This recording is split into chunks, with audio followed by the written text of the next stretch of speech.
독일 베를린의 한 대학병원. 기셀라 씨.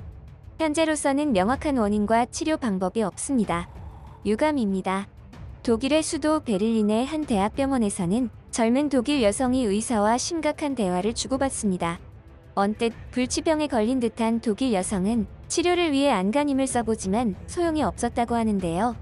그런데 얼마 후 이 독일 여성은 한국으로 건너가 충격적인 일들을 겪게 되었다고 합니다.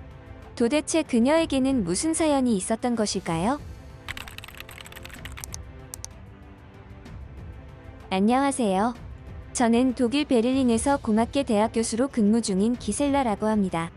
유일한 취미는 한가한 시간에 한국 드라마와 영화를 즐기는 것이죠. 저는 공학 분야 중에서도 화학 분야를 맡아서 학생들을 가르치고 있습니다. 저뿐만 아니라 많은 공학도가 이 분야에 종사를 하면서 많은 야근과 철야를 하고 계실 겁니다. 오늘 제가 여러분들에게 알리고자 하는 이야기는 전쟁 같은 저의 인생 이야기입니다. 그리고 한국에 대한 이야기입니다. 제가 교수로 부임한 지 얼마 되지 않았을 때의 일이었습니다. 짐작하시다시피 저는 어렸을 때부터 대학 교수의 자리에 오르기까지 제대로 된 여행도 연애도 해보지 못했고 오로지 공부만 했습니다. 재능이 뛰어난 사람들이야 할 것 다 하면서 자신이 원하는 걸 이룰 수 있다고 하지만 저는 그런 재능 있는 사람이 아니었거든요. 그래서 죽기 살기로 열심히 노력해야 제가 원하는 것의 일부라도 성취할 수 있었습니다. 그렇게 제 몸을 혹사하면서 이 자리까지 오게 되었다는 말이죠.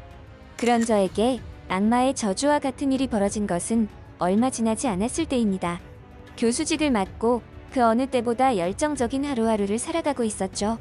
방학이 얼마 남지 않아 여러 가지로 준비해야 할 것들이 많이 있었습니다. 그래서 자연스럽게 야근이 잦아졌죠. 처음에는 그래서 그런 줄 알았습니다. 어느 순간부터 몸이 너무 무겁고 피로감이 심해졌습니다. 게다가 관절 마디마디에 통증이 생겼고 피부에는 발진이 일어나기 시작했죠. 요즘 그 정도로 일을 열심히 하고 몸을 혹사하긴 했기에 그런가 보다 하고 넘어갔습니다. 곧 있으면 방학이기에 조금만 더 참아보자고 스스로 인내심을 발동했습니다. 그런데 증상이 쉬이 가라앉지 않고 지속되자 도저히 안 되겠다 해서 하루 휴가를 내고 집에서 쉬었습니다. 온종일 잠만 잤죠. 그동안 알게 모르게 쌓여온 피로감은 쉬이 풀리지 않았습니다.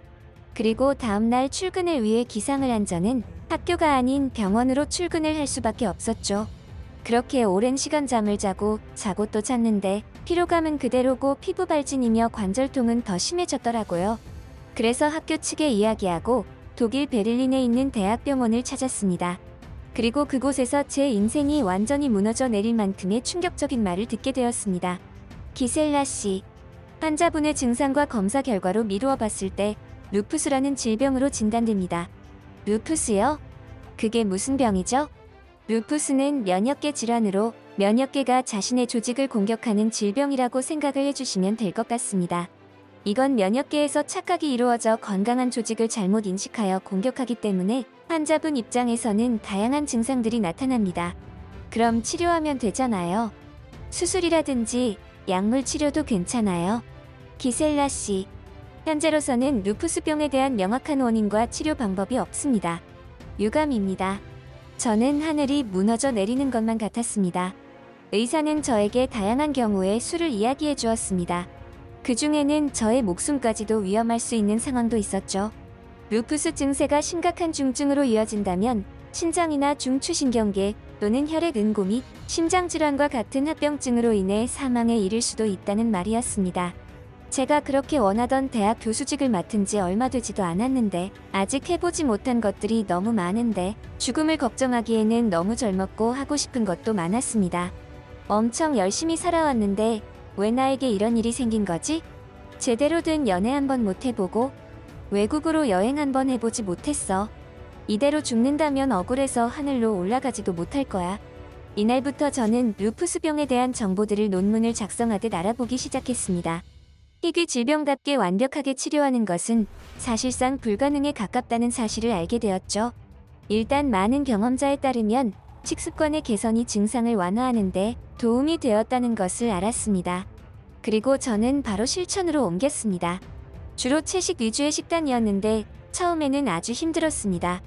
눈앞에서 고기와 인스턴트 햄버거들이 왔다 갔다 하는 것 같았죠. 그렇게 한 달쯤을 지났을 때였습니다. 증상이 완화되길 기대했던 저는 큰 충격에 빠질 수밖에 없었습니다. 시간이 지날수록 피부 발진이 더 심해지고 관절통이 더 심해져서 일상생활이 힘들 정도가 되었거든요. 식습관을 바꾼 지 한 달밖에 되지 않았지만 상태가 더 심해졌으리라고는 생각하지 못했기에 그 상실감은 이루 말로 표현할 수 없을 정도였죠. 루푸스라는 질병은 저를 아주 조금씩 갉아먹고 있었습니다. 이 병에 걸린다고 해서 며칠 안에 죽는다거나 하는 건 아니었지만 증상이 심해지니 일상생활을 할 수가 없었고 무엇보다 그런 시간이 괴로웠습니다. 거울에 비친 저의 피부를 보는 것도 괴로웠죠. 자존감 또한 자연스럽게 파괴되고 있었습니다. 이건 내가 혼자서 해결할 수 있는 문제가 아니야. 다시 병원을 찾아서 방법을 찾아봐야겠어. 저는 다시 대학병원을 찾았고 경증에서 중증으로 가는 단계라는 진단과 약물 치료를 권유받았습니다. 제가 선택할 수 있는 선택지는 없었습니다. 의사가 권하는 대로 약물 치료를 받는 게 전부였죠.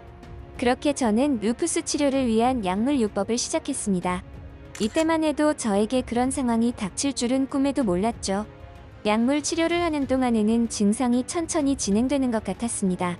어떤 날은 정말 컨디션이 좋은 날도 있었고 또 어떤 날에는 일상생활이 어려울 정도로 증세가 심해지는 날도 있었습니다. 그렇게 석 달 정도 치료를 진행하고 받아온 약을 다 먹어가서 병원을 방문할 시간이 다가왔을 때 그 증상들이 나타났습니다. 술을 마신 것도 아닌데 마치 술에 만취한 사람처럼 속이 메스꺼운 증상이 나타났습니다. 그리고 어느 순간부터 머리를 감는데 한 움큼씩 머리카락이 빠지기 시작했죠. 탈모가 온 겁니다. 게다가 겨울도 아닌데 기침 감기에 걸리기도 했습니다. 다시 병원을 찾은 저는 이 모든 새로운 증상들이 약물에 의한 부작용일 가능성이 있다는 말을 들었습니다. 의사는 새로운 약물을 처방해 준다고 했죠. 저는 지쳤습니다. 완치도 불가능한 병을 안고 살아가기란 저에게 벅찬 일이었습니다.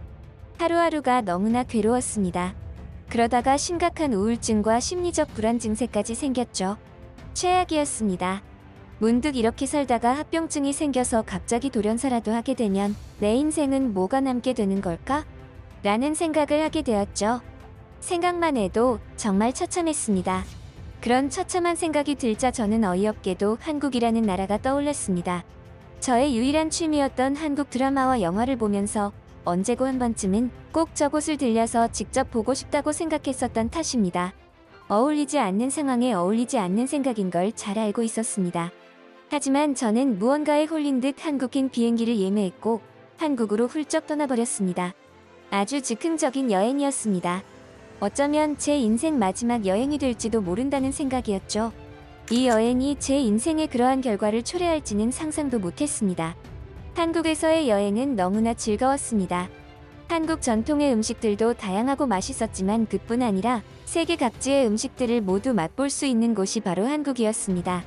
심지어 저의 모국인 독일의 음식도 먹을 수 있었는데 한국에서 먹은 독일 음식이 더 맛있다는 점이 저를 경악하게 만들었죠. 이제부터 미식의 나라는 한국이라고 해도 과언이 아니었습니다. 한국의 여러 맛집을 탐방하던 저는 또다시 컨디션이 안 좋아져서 묵고 있던 호텔로 돌아가려던 참이었습니다. 택시를 탄 채 호텔로 가는데 택시의 뒷좌석에 있던 태블릿 화면에서 저의 관심을 끌만한 광고가 흘러나왔습니다. 한국의 동양의학병원 광고였는데 제가 앓고 있는 루푸스 질병의 환자들을 치료하고 있다는 내용이었습니다. 아니, 한국은 의료법이 체계적이지 못한가? 아니면 광고법이 허술한 건가? 저렇게 거짓으로 광고해도 되는 거야? 처음에는 한국의 법률이 허술해서 이런 호황된 광고가 송출되는 줄로만 알았습니다.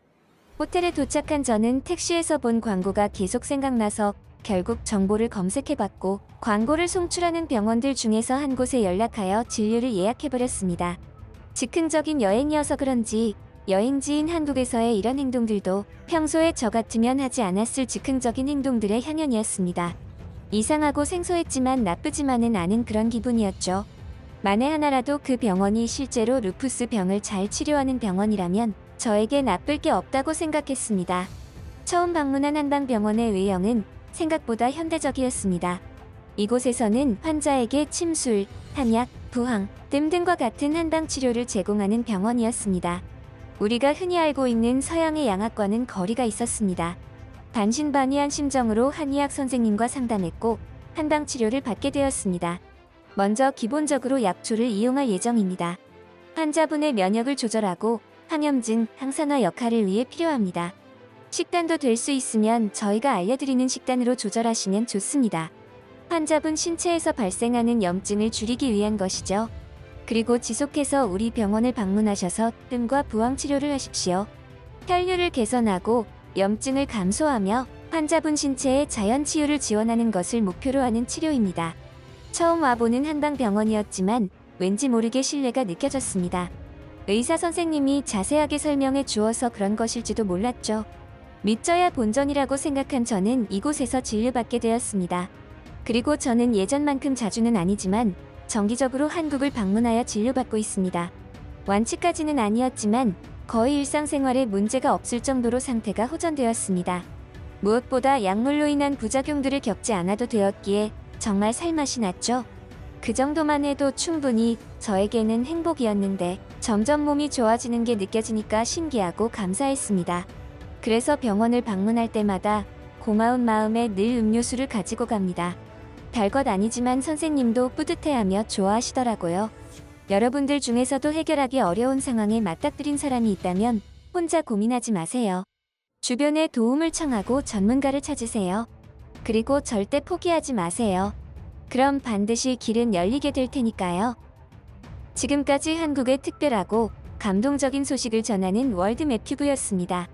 희귀 질병에 걸려서 일상생활이 불가했고 극단적인 생각까지 했지만 한국과 한의학의 도움으로 완전히 달라진 인생을 살게 된 독일인 기셀라 씨의 사연 어떠셨나요? 여러분들은 어떻게 생각하시는지 의견을 남겨주세요. 여러분의 인생에 일어날 긍정적인 변화를 응원하겠습니다. 구독과 좋아요는 영상을 제작하는 데 큰 힘이 됩니다. 끝까지 시청해주셔서 감사합니다.